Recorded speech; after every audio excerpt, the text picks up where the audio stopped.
Hi, my name is Krystle, and welcome to Unlock the Story. If this is your first Unlock the Story, welcome to you. I'm so glad that you clicked on our video today. I am especially excited because we have Val Lieske joining me in conversation. And if you haven't heard of Val, if you haven't met her before, she is the artistic director at Fire Exit Theatre in Calgary, Alberta, as well as a professor at Ambrose University. And our conversation, we talk about authenticity and performance and theater and film. It's just fantastic. I'm not going to go into it because you're going to watch this interview and just be impacted the way I was having this conversation with her. Before we get to the interview, though, a couple of technical notes. In our discussion today, you might hear some extra noise coming from Val's office. That's just her beautiful dog that was joining with her today. So no worries about what you're hearing. It's all good. It's just her dog in the background getting comfortable in her space. As well, on my end, there might be a little bit of construction noise. Could not be helped. It's life. There's construction happening around me, but don't worry, it does not take away from the conversation that Val and I have together.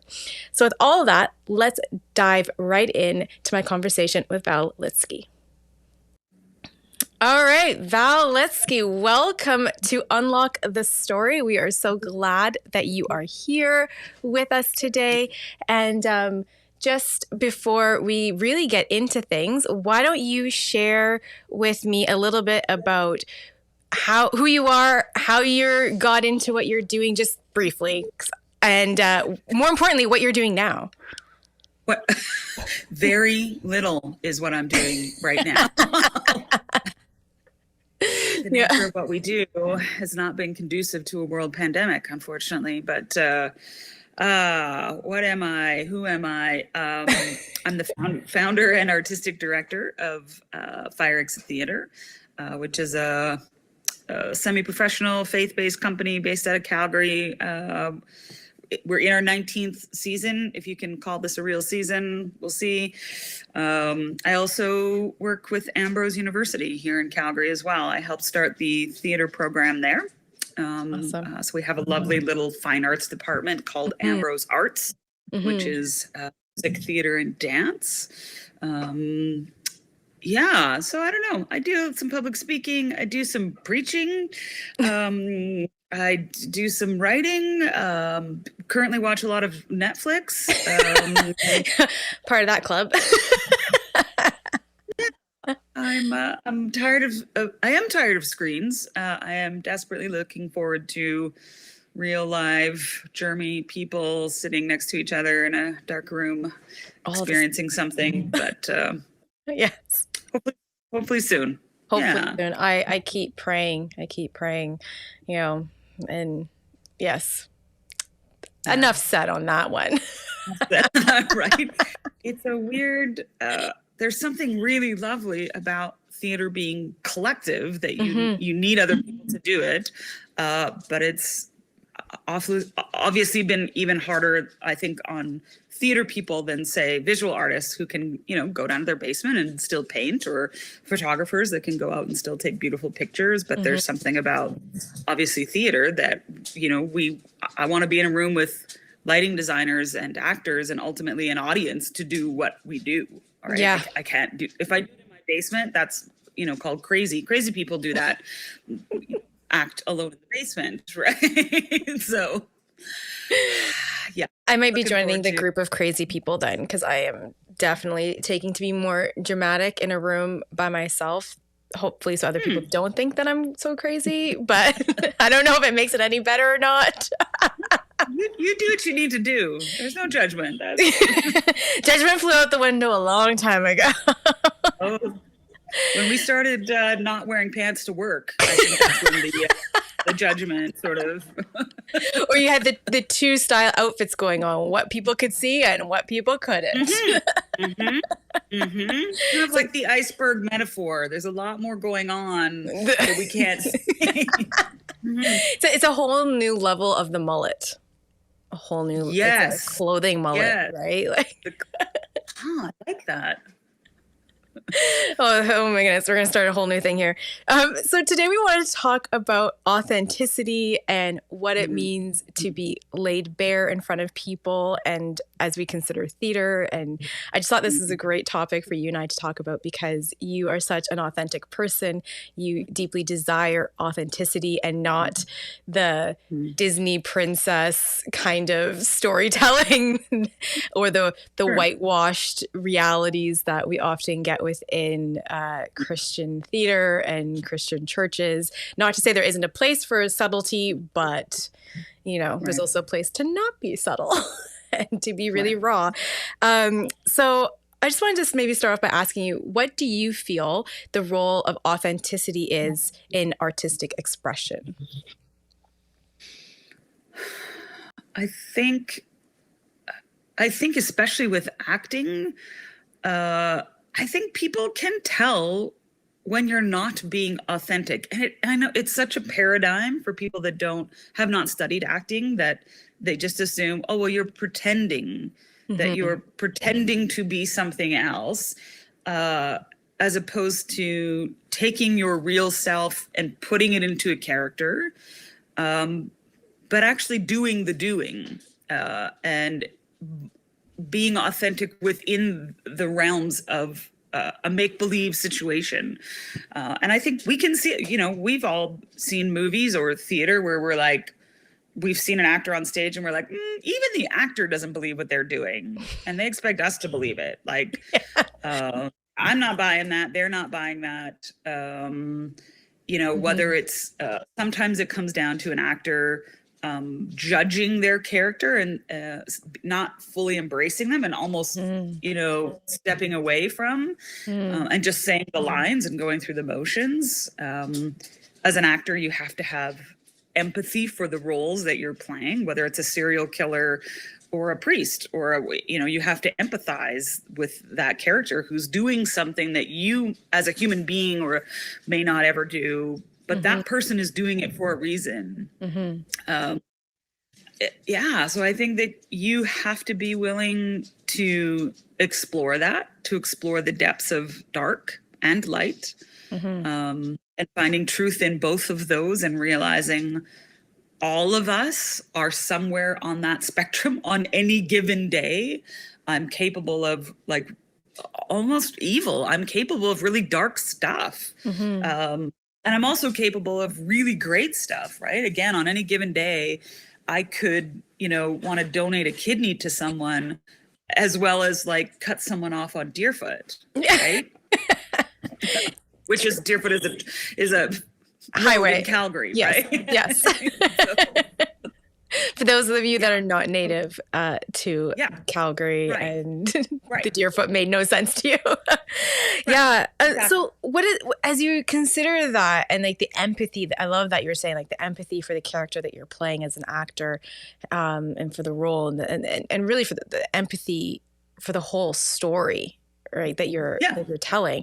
What do you think then it means to take that just from the intellectual practice of being empathetic and real with the character into like the reality of now being authentic to the character in front of other people?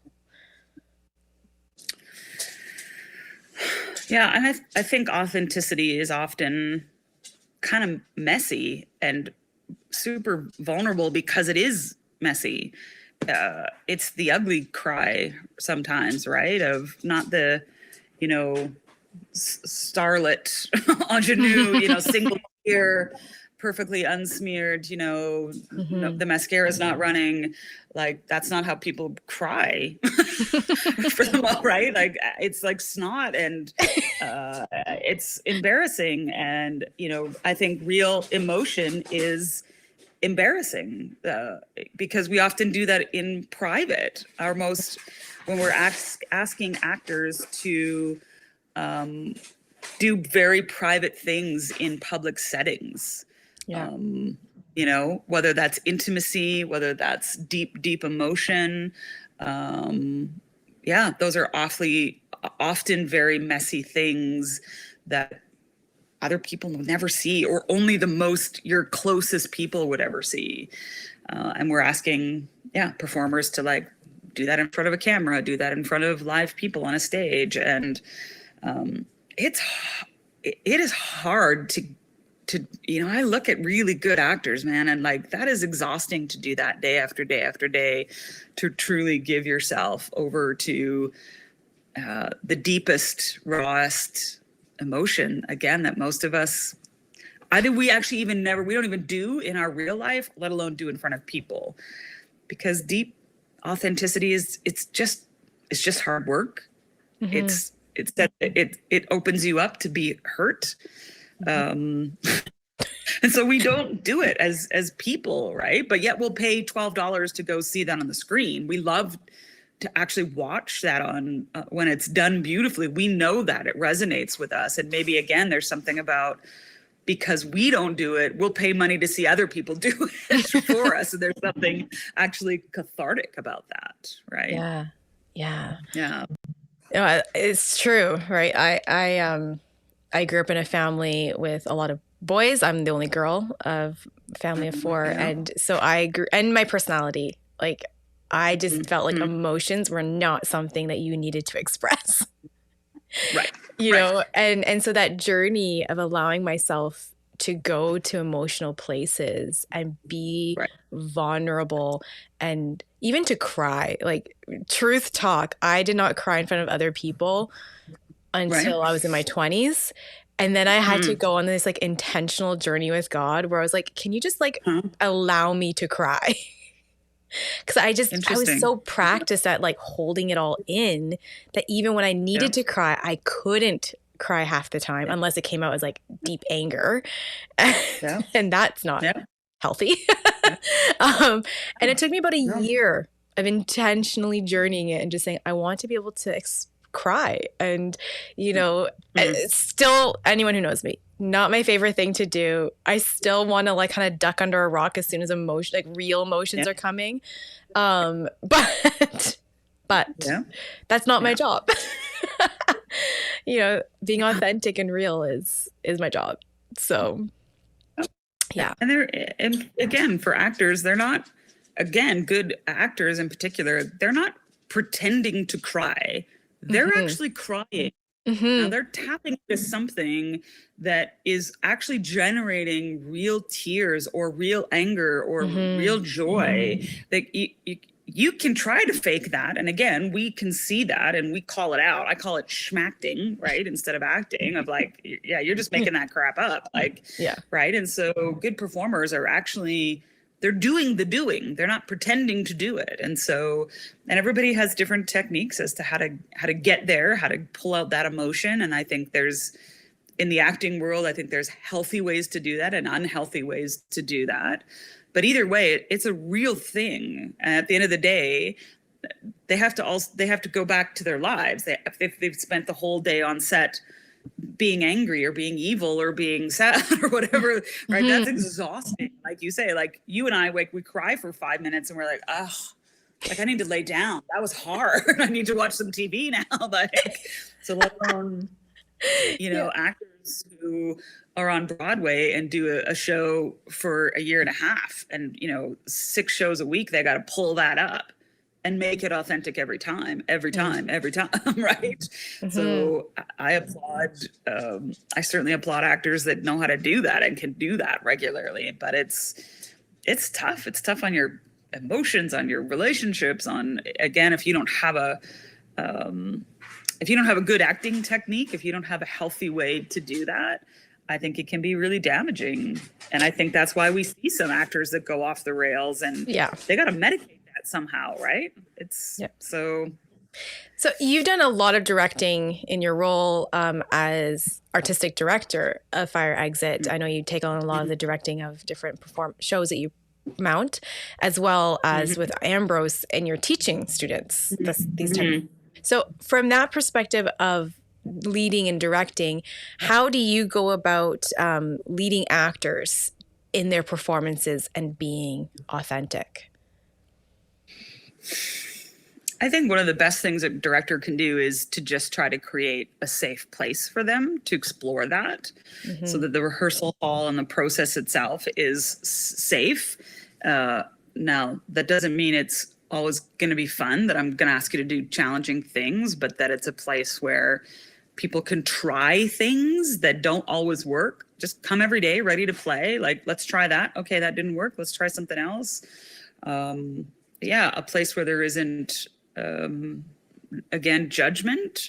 I love to be collaborative. I don't have all the answers. And as a director, I'm looking at the whole story and the lighting and how the props are working, and whereas really the actor's thinking about their character 24/7.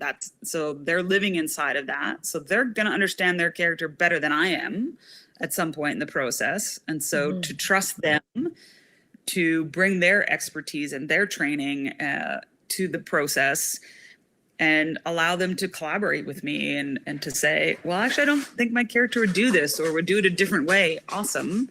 But yeah, I think it's just something about having trust in the room, that they trust me and I trust them and whatever they're going to bring. That's just super important. And it's tough because I don't always work with fully professional, fully trained actors. And so you have to sort of navigate, like, I don't have time to teach you how to act. We don't have enough time. Right? Like, hopefully you already have done some training, you have some experience. And so I'm happy to work with people who just want to work, right? Like, I'm not great at, I'm going to direct minute little moments of like, no, you come and work with me. You bring your tools, I'll bring my tools. And facilitating trust with the other actors too, just all of them feeling safe and feeling present, and that their work and their time is respected. That's a huge deal, right? So just creating a safe place. And I think that is so key, right? Because, and this is coming out more and more as we hear about what's going on behind the camera on film sets, and we know the theater world is not that different, right? And being encouraged and coerced into doing things that you just didn't feel comfortable doing, that was not what you intended to do. So it's interesting that you for 19 years you've been doing fire exit theater. And like talking about like that trust being integral to what you create, it sounds very foundational to your company. And it's something that only now as a general public we're becoming aware of. It's one of those things, in being in this industry, like coming from the 90s and early 2000s and well before that as well, people joke about the casting couch, and it's like, it's a real thing though. It's a real thing, but only now are we talking about that as it's always been a negative real thing, but it's always been accepted real thing. Whereas now, no, I work with a lot of actors and technicians and designers even who have been really, really hurt by the industry and really broken, and have had horrible experiences with I have a rule. I'm just like, there's no yelling. There's no yelling in my theater. Like, unless a light is falling from the sky that's going to kill someone, I'm like, because I know a lot of times the directors can be yelling, and I get there can be a lot of pressure come, tech week when we're under the gun and we got only so many hours in the theater and no one's sleeping. No one's sleeping and we're all grumpy and the performers are all like, I don't like my performance, this is horrible, and we're all angry and tired and all of that. I get it. But there's no yelling. There's we have to keep our eye on the ball here, people. We're not curing cancer. We're doing a play. And I think it's hugely important. I've dedicated most of my adult life to telling great stories. That's how important I think they are. But we're not curing cancer. So we have to hold those two lightly of saying, and the pandemic's been a great example of so if something gets canceled, it's really hard. And I've had a horrible year of having to hire people and fire things. But it's a play, right? Let's remember that. So I've worked with, especially technicians actually in the theater, also get treated really badly.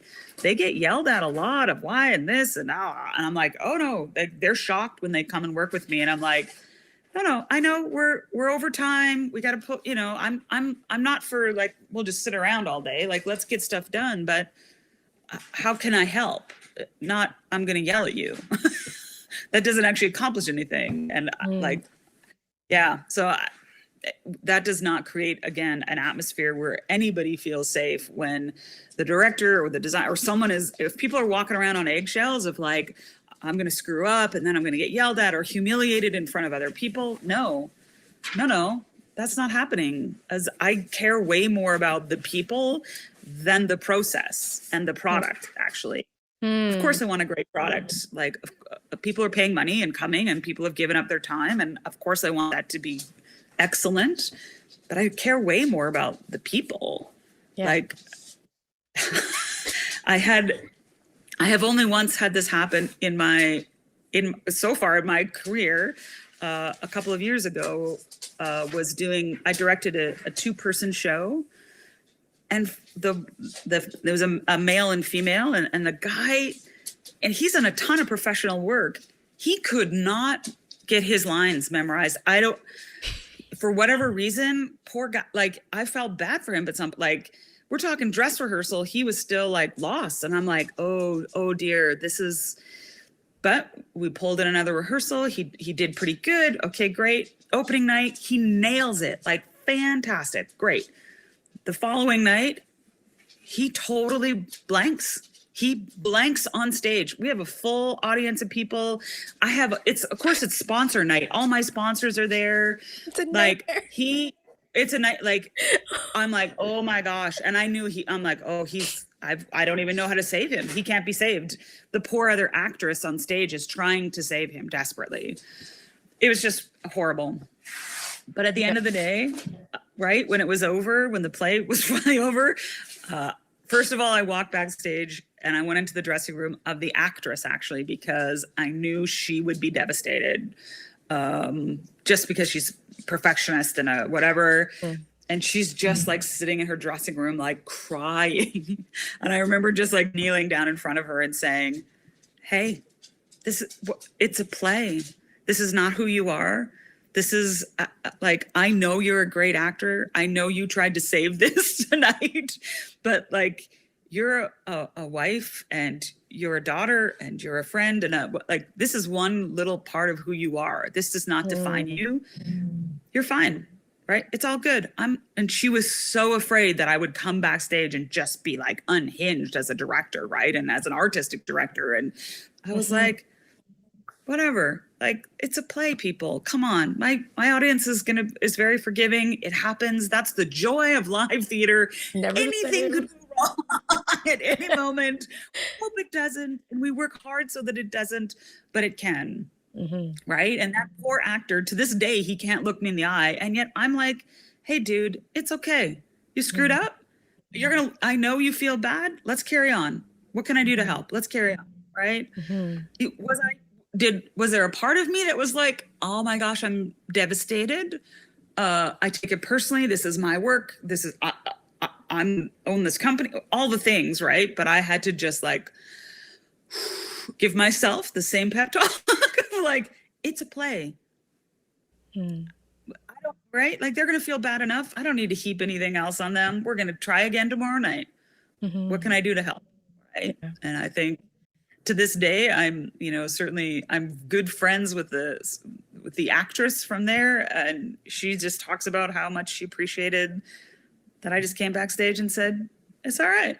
Let's carry on. Go home. Get some rest. I haven't seen, because I don't live in Calgary, I haven't seen very many productions, but I know which one you're talking about because I have seen it. And it was good. I was impacted by that story. And it's a beautiful piece. And it is.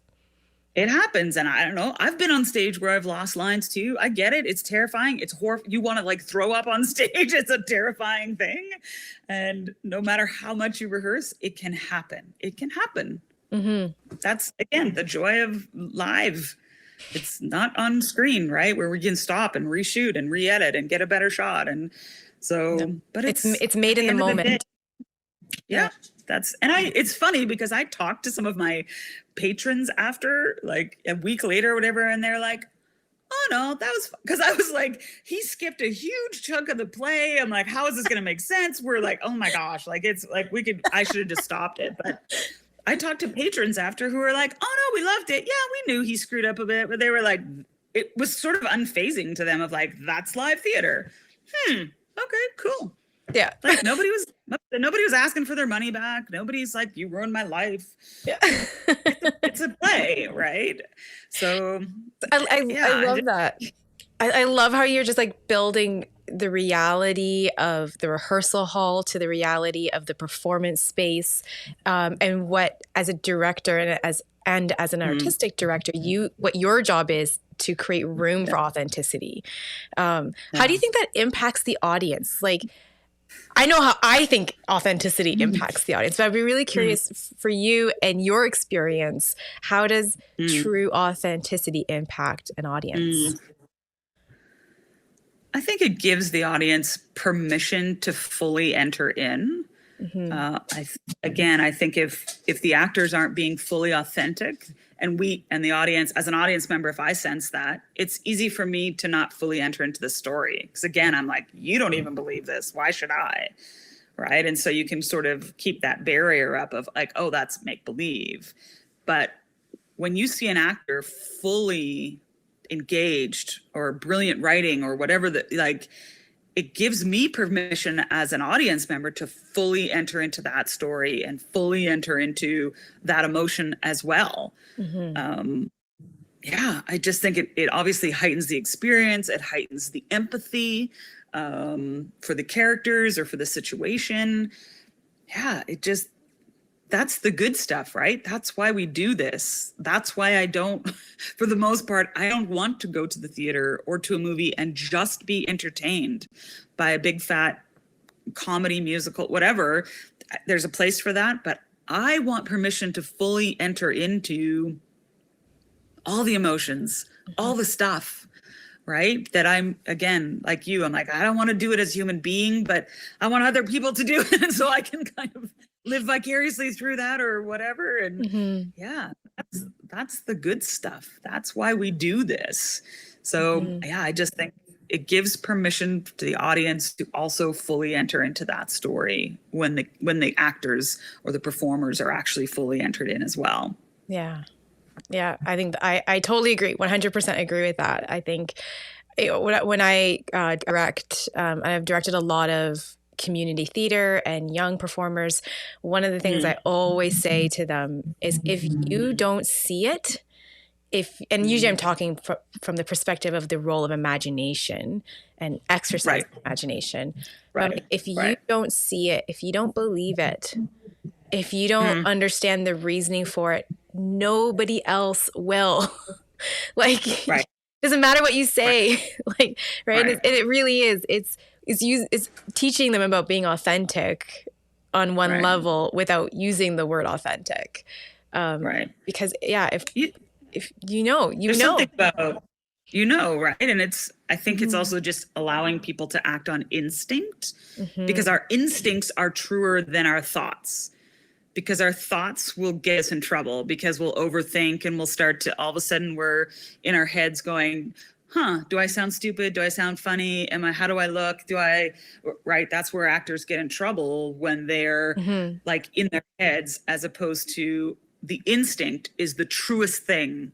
But we shut that down right away. As soon as we get an instinct, we're taught to not, because I guess sometimes our instincts are not great for like real life.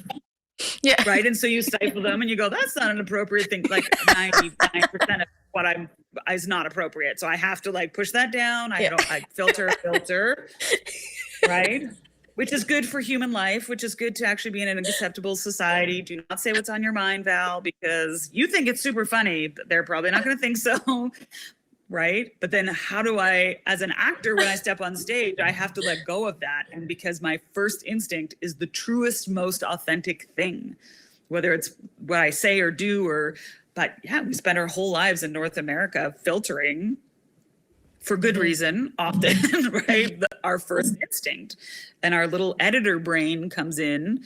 Is certainly, as a writer, I find that my editor brain kicks in too early in the process of like, well, that's not good, that's not funny, that's not da-da, as opposed to just get it all out. There's a point where you can edit. It's not right now. Now is the idea generating stage where you just let it out, right?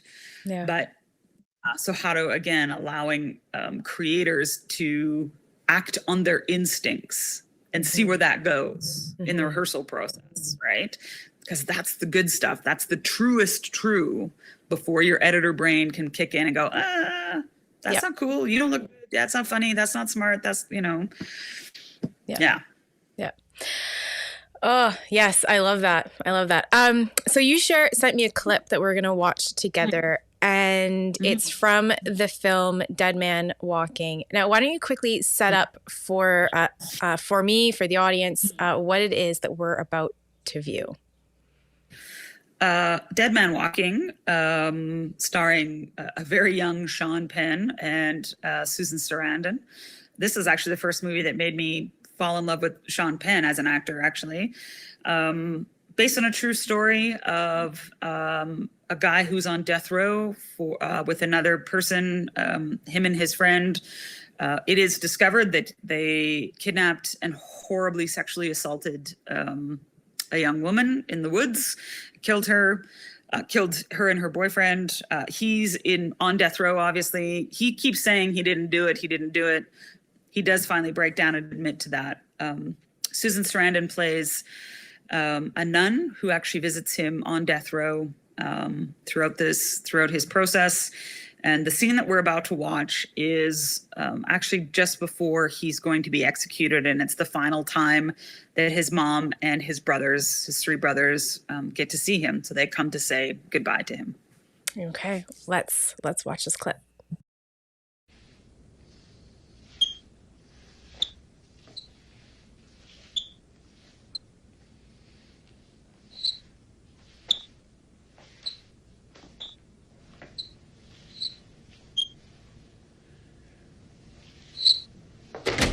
I'm sorry, folks. We're gonna have to wrap this up. A little earlier than that. Rules said they could stay at 6:45. It's time for you folks to be leaving now.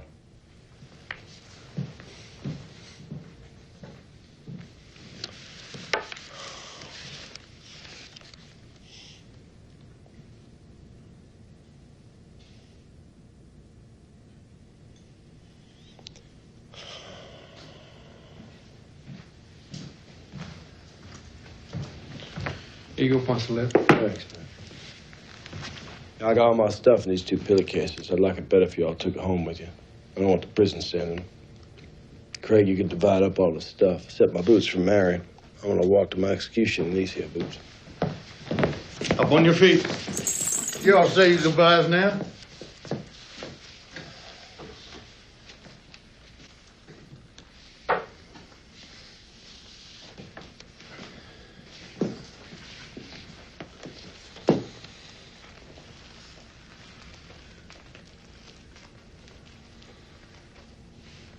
See you later, Matt.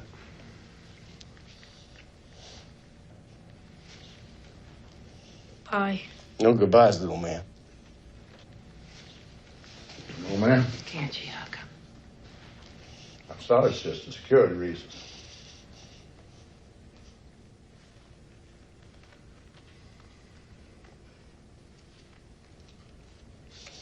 Don't cry, Mama. I don't want to see no crying. I'm going to say goodbye now. I'll call you tonight. See you, man. Stay strong. Don't cry, Mama. I'll call you later. You love him, Maddie.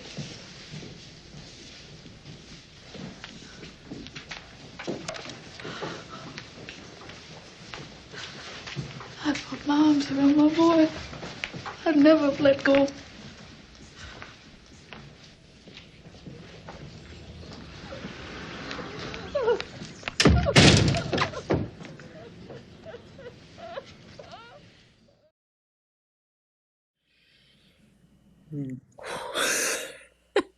Oh.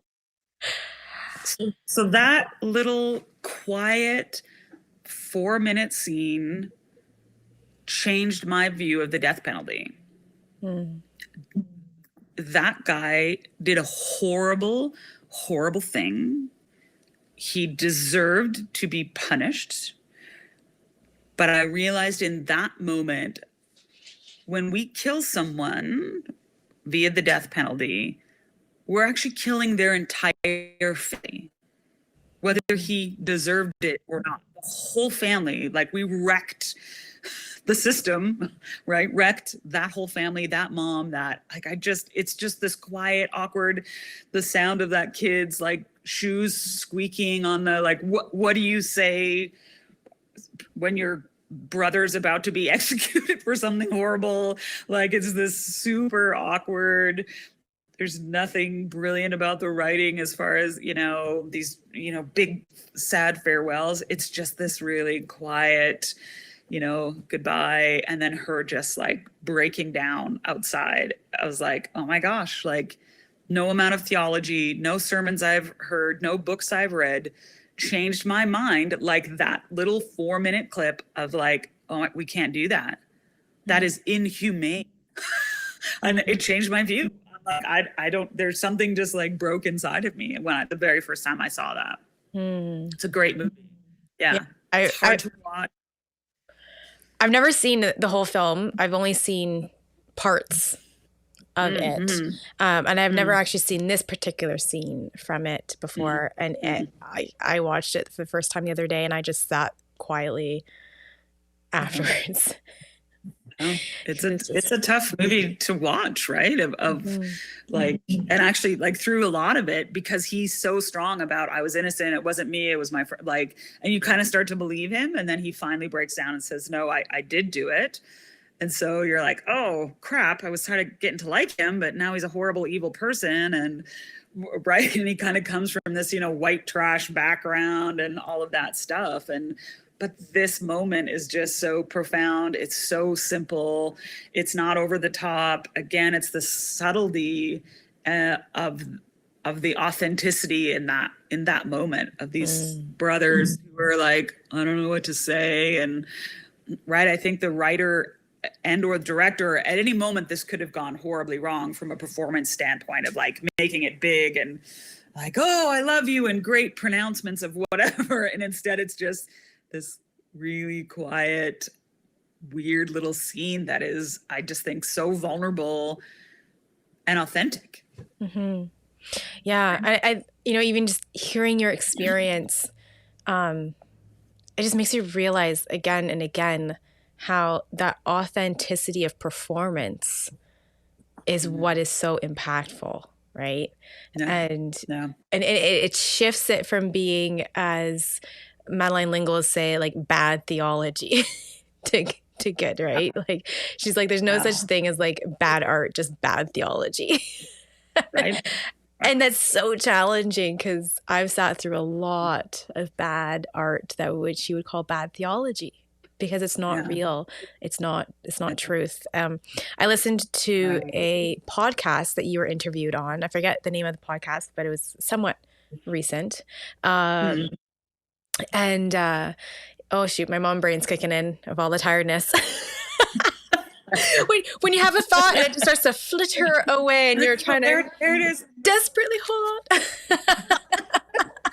Was it my Faith Beyond Belief podcast? Yes. So yes. Story and yes, yeah. And the thought is still gone, but if I give myself a moment, I think it'll return. It's coming. It's coming. This is just as bad as like forgetting your lines on stage, right? See? I have grace for that. This is a safe place. You just figure it out. Take your time. Yeah. Yes.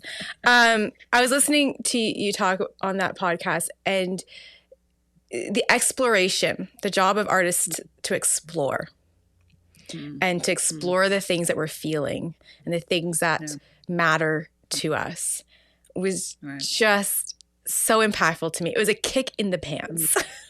Because there are things and topics that are not discussed or celebrated or popular in our culture to it's within the Christian culture context I'm speaking to focus Right. in on, but are like deep issues that are passionate to me.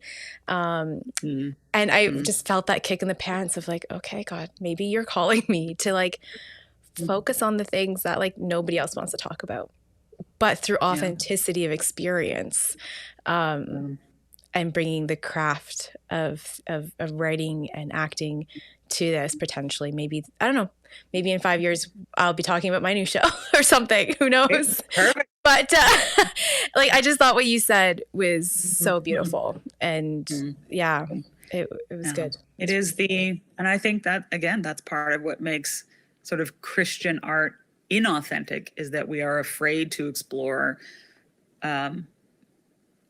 again, how every single one of us is on any given day on the continuum of being bad or good, light or dark, evil. Like, we all have that ability inside of us. It is only by the grace of God that, we're all not out there doing horrible things all the time. And I think that, Christian art really, for the most part, wants to wrap things up and make people make sure that, God answers every prayer exactly the way we prayed them, and that marriages are always saved, and kids are always, come out of rehab perfect, or and that's just not reality. Even for people who love God deeply and have served him, their kids are still committing suicide. Their marriages are still breaking up often. They're still struggling with pornography. That's the human condition. And we have to lean into that and explore that as humans, but certainly as Christians, to be able to say, yeah, sometimes I'm full of doubt.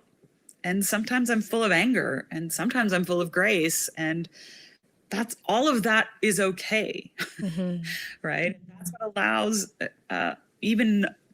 allows non-Christians, I think, to go, oh, okay, you're not that different than me. You have a hope that maybe I don't have, that I'm interested in, but you're not that perfect, and I can grab hold of that, right? Yeah. So, but we're just, we're afraid to, the complex characters are like Matthew Poncelet, who was Sean Penn, of like, I want to just hate him. He did a horrible, horrible thing. He ruined people's lives. Does he still deserve grace? Did he deserve to also die? And he has this moment at the end where he's being executed of, giving his statement and looking at the parents of these kids that he killed and saying, I still think it's wrong, that killing people is wrong. Whether I'm doing the killing or the government's doing the killing, it's wrong. You don't kill people to punish them for killing people, right? Like, it's this sort of moment where I'm like, yeah, you're right. Does he deserve, again, punishment, and who gets to decide that? But yeah, we're scared to sort of live in that in between of like, either you're all good or all bad. Yeah. There's nothing in between. Yeah. Right. So it's the in between. And we all live there. We all live in the in between, and that the hope really is in the fact that you don't have to stay in the in between, even when you fluctuate through it. And because we all know perfection's unreachable. Yeah. And it's more inspiring to hear about the people who are struggling and working out their perfection through Christ than the people who think they've arrived in it. Yeah, agreed. That's not an interesting story. No. Like, we're interested in conflict. We're interested in struggle. We're interested in, I fell again. I'm going to get back up. That it's the getting back up that's interesting.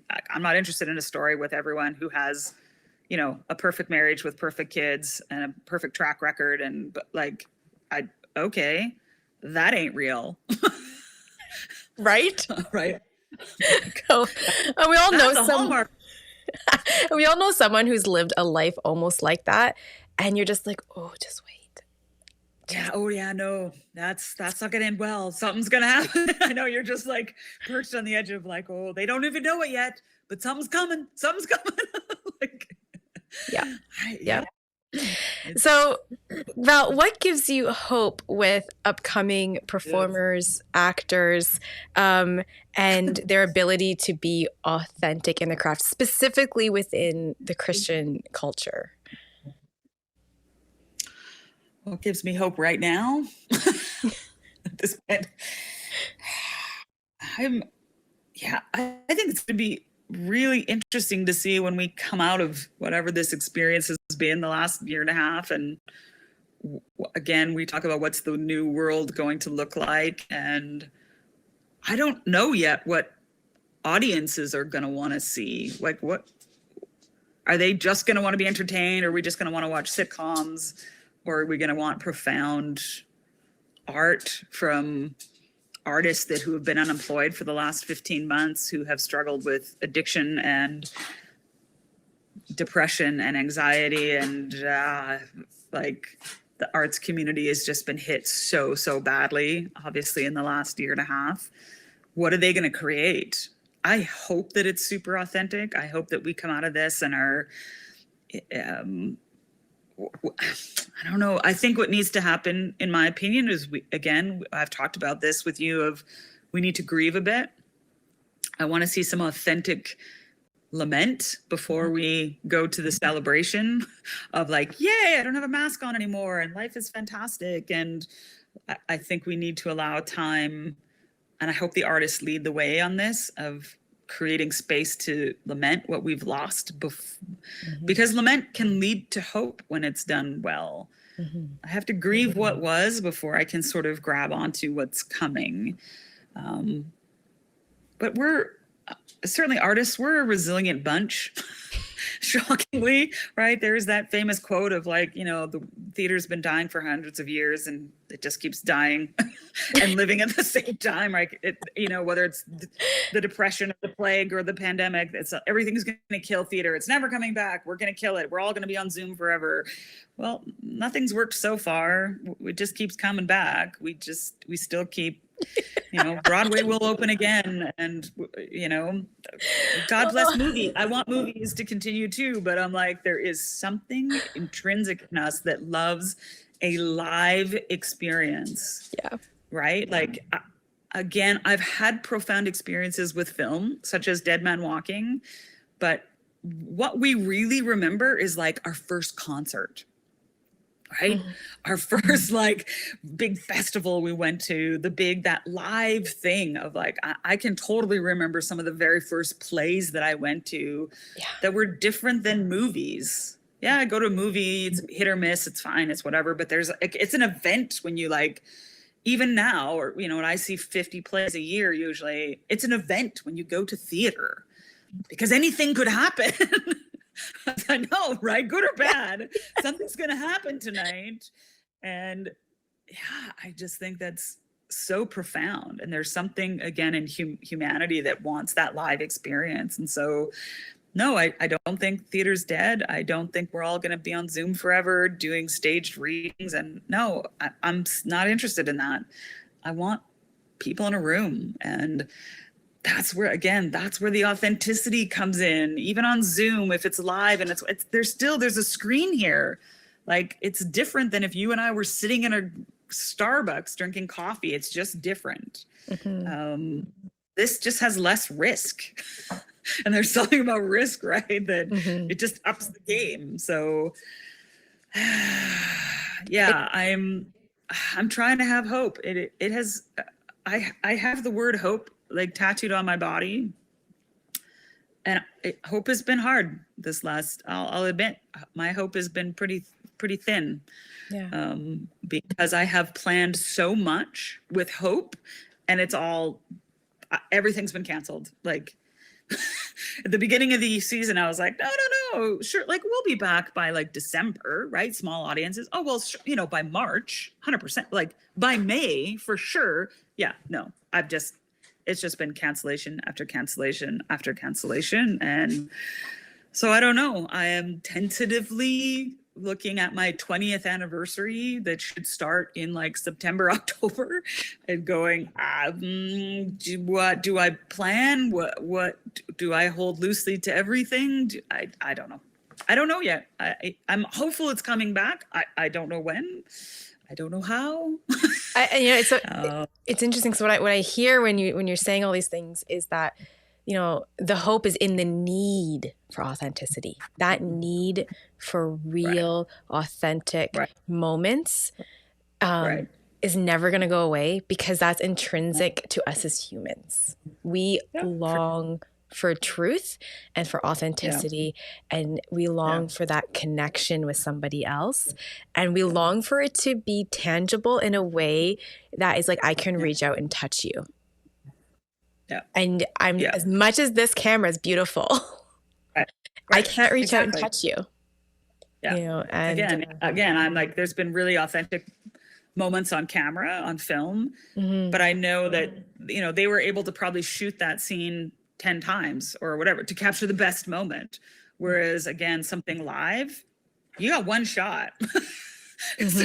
Right? Whether it's acting or whether it's dancing or whether it's music or whatever, you got one shot to do this right or authentic, and so there's, you just, the audience has this like risk. They know this is risky, and we're in it together. We're all in it together. We're all going to experience this moment together, good or bad, whereas, I can watch TV at any given time, and whether you're watching it at the same, right, it's a different, then we're all sitting together going, we're going to experience something like really bad or really good together, and that moment's never going to happen again. Even if this play goes for a year and a half, this moment will never happen again exactly like this.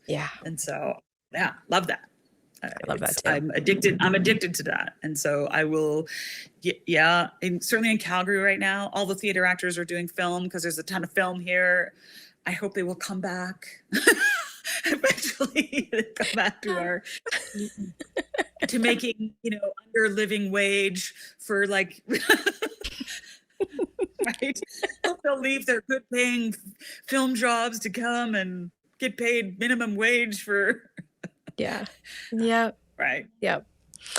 All right, but before we wrap up, there's a couple other questions I want to ask you. These are the questions we ask all of our guests, and it's so interesting how the answers are so different. So the first question is, what is one encouragement or practice that you would like to share with other artists? Go outside.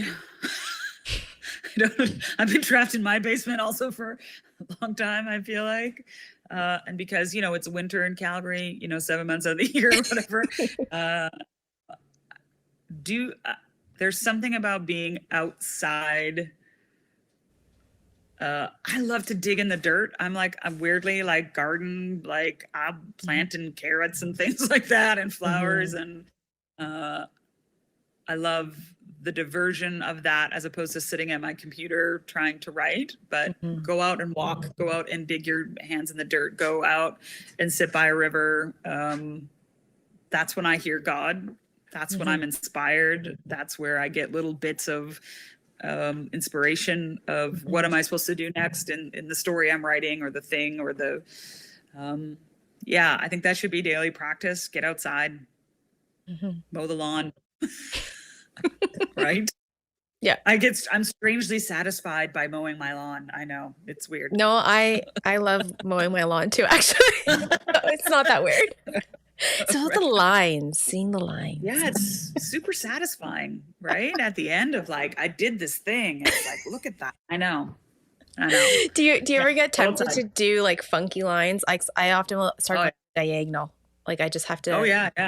I can't do it straight. Like I gotta just. Like crop circles and stuff. Yeah, for sure. 100%. All right. Next question. One or more other artists to check out and why? Artists to check out. And more than just, like their Instagram. I'm not talking about that, but like. Not that Instagram's bad. Just, take a deeper dive into this person's body of work.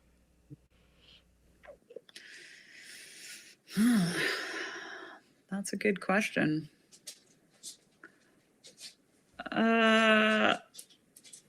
I'm trying to think of like writers right now of I love Anne Lamott. I know she's just she's a sort of quasi spiritual writer, and I'm just kind of digging her stuff. Scott Erickson, who is a visual artist and a sort of a chaplain. Check out his Instagram, Scott the Painter. Who does some pretty profound God stuff, very visually. Yeah, I like his stuff a lot. He's a good guy. I got to think about that. I'm watching. I'm going to give you a Netflix recommendation, though. I did watch something recently called Black Earth Rising, and it's based on the Rwandan genocide, actually. It's sort of present day, but it goes back and looks at who was really responsible for that. John Goodman is in it, and he's fantastic in this. Like, he's usually a big, goofy guy, like does comedy, and he's like profound, like really great acting. Again, sort of subtle, simple. There is some shockingly really good like television right now after I've slammed it for this whole thing, but there really is some good writing. You haven't slammed it. You haven't slammed television. It's just different. It's just different. No, the experience is different. All right. Yeah. Okay. Last thing that we're going to do is we do a speed round of questions. And so these are a list of questions you have not seen. I'm putting 2 minutes on the clock, and we're just going to go through and see how many questions we can answer. Okay. All right. Okay. Here we go. What's your next project? I am commissioning playwrights to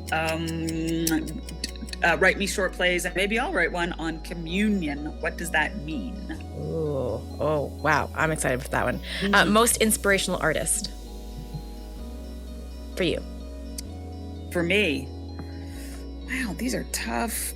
I'm inspired by my friend Carla Adolph, who's a singer-songwriter and a poet, and I'm looking after her dog right now.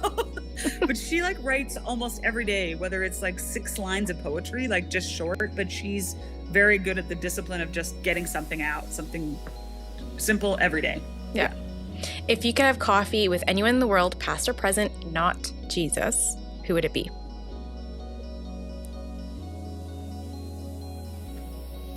Not Jesus. Jesus is my homeboy. You know what?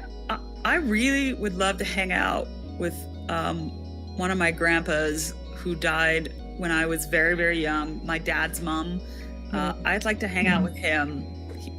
Grandpa Knopp. He was a pastor. He apparently loved kids, worked in the youth, and my mom is 93, and when she talks about her dad, she cries that she misses him. Like, that's awesome. I'm going to look forward to hanging out with him. Yeah. Fries or salad? Oh, you know, the responsible thing would be salad. Reality is fries. But the reality is like a good yam fry. Burger or taco? Oh, taco. Book or audiobook? Book. That's the only right answer in my opinion. Favorite midnight snack?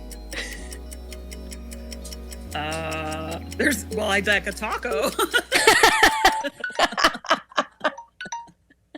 Midnight tacos, yeah. Yeah. Oh, man. Well, thank you so much, Val, for joining with us on Unlock the Story. This conversation has just been beautiful and so much fun to be with you in this way. And I'm excited. I'm excited for their next projects, especially the communion commissioning. I'm interested. I'm so interested in hearing what happens with that. And I look forward to the next time. Hopefully in person. Right? Hopefully germy people in a room together again, coughing on each other. I hope so. That's right. So just for our audience, I just want to thank you for sticking with us to the end of this episode of Unlock the Story. There will be links in the description box to where you can watch Dead Man Walking in the clip that we showed you today, as well as a bit more about Val and her links to her website for Fire Exit Theater. If you are a young person who is considering a career in the arts or just wants to learn more, check out Ambrose University. Contact Val. As someone who went into theater thinking, I will never make money, I will never have a career in theater, what am I doing? I can tell you it's possible. It's totally possible. And you should check it out. Yeah, it is possible. So if you haven't already, you can hit that like button on this video so we know that you're enjoying the content. Make sure you subscribe and ring the bell so you don't miss out on any other uploads that we do here on our channel. See you next time.